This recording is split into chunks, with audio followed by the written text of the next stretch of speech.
Let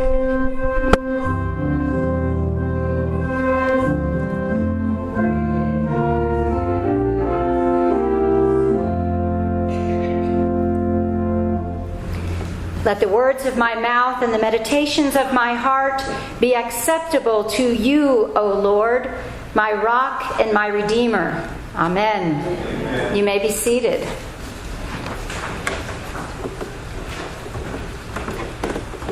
Even in Jesus' time, there was talk about the previous generation. Think about how we consider either earlier or later generations. Oh, those kids and their music, all that dancing. Oh, the manners these young people today are missing. And we always seem to remember the previous generation as the smarter, thinner, more hardworking. And so lest we don't understand, Jesus reminds us it's not our intelligence or wisdom, but something infants understand. What is it? It is Jesus who is surrounded by little children and the outcasts of society. Jesus is not surrounded by the beautiful people, but rather the marginalized individuals who are most often ignored by the authorities and others with power. I just finished a book by the son of a woman who immigrated from Poland. It seems this Jewish woman led a very difficult childhood, and finally, when love came, it was with a Christian man who was also black. They had children, and she converted to Christianity. And over the years, she had 12 children who in their own right were quite successful, and she lived at the margins. She found her peace living in the housing projects of New York City among a predominantly black community. The story tells of a different time, yet in many ways it is no different than today. We continue to think less of those different than we are. Differences divide us in our communities as well as our institutions, like churches. This woman lived on the outside always. She was never accepted by blacks and ostracized by the Jewish community she left behind. She always felt on the edge.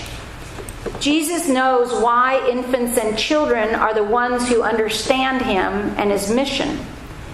All we have to do is put together a group of children of many races, cultures, languages, and religions, and soon they'll be playing together, looking like a veritable United Nations. They don't notice the yarmulke worn by some of the boys or the scarves on the heads of some of the girls. They don't see black and white. Do you ever find yourself at the edge, not quite fitting with the in crowd? What about just on the edge of your relationship with Jesus? Or what about just plain tired, weary of the hustle and bustle in our world today? Are you confident with the convictions you hold, the choices you make, and the goals you set? Do they provide you with purpose and satisfaction? Jesus speaks directly to each one of us when he tells us, "Come to me." That's what Jesus is talking about today. That's what Jesus is talking about when he invites us. Take my yoke upon you.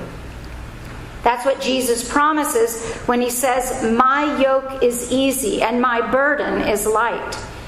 You see, we all are yoked to someone or something. We all take upon ourselves the yoke of some cause or some purpose or some faith or some passion that drives and motivates us. That yoke may be one that enslaves and burdens us, or we may be yoked to something that gives us energy and life. Jesus is hoping we make the second choice, the choice for energy and life. That's why he invites and promises, "Come to me, for my yoke is easy and my burden is light." Now, the Jews in his audience were familiar with talk about wearing a yoke.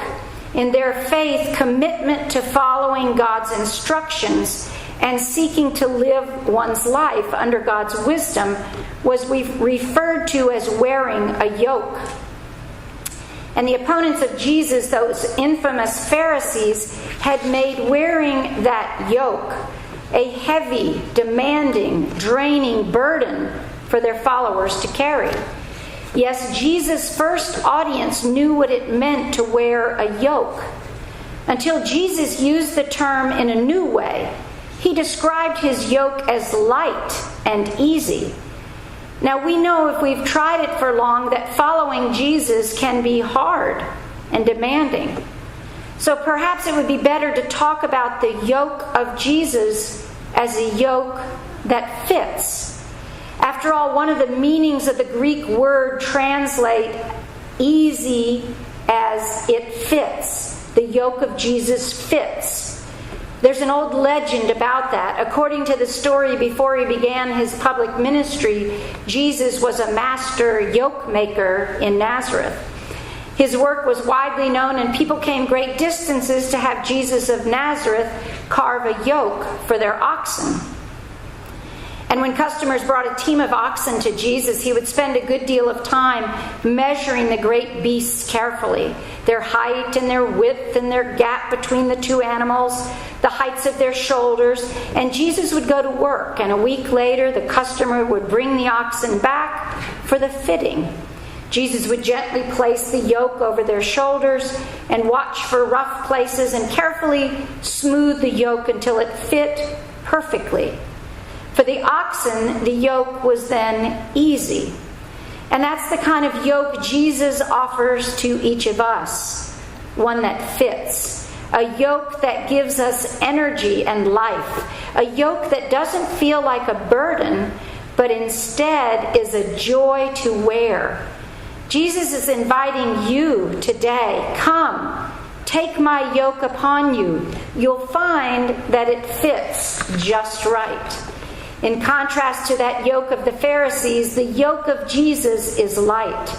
The Pharisees would typically load their followers down with commandments and rules and expectations. And then they'd say, "You're on your own, follow the rules." There are other yokes like that inviting us today to take them upon ourselves. Think of all the ways we're told, life is what you make it, you're on your own. We're invited to buy into the cultural myth that having lots of money and owning lots of stuff will make life full of meaning and meaningful. And then when that path leaves us empty, we're told, sorry, on your own. Same goes for other would-be yokes. Power, drugs, alcohol, popularity, the latest new spiritual path. All of them invite us. Take me on. And when we do, they're interesting for a little while, but they all ultimately fail us. And when they fail, who or what will be there to pick us up and help us go on? Nobody? Nobody except Jesus. Nobody except the one who offers us an external yoke, a forgiving yoke, a yoke that promises guidance and direction that leads to abundant life. The yoke of Jesus comes with love and peace and strength to bear all of our burdens. Let us each take on the yoke of Jesus. It fits each one of us. Amen.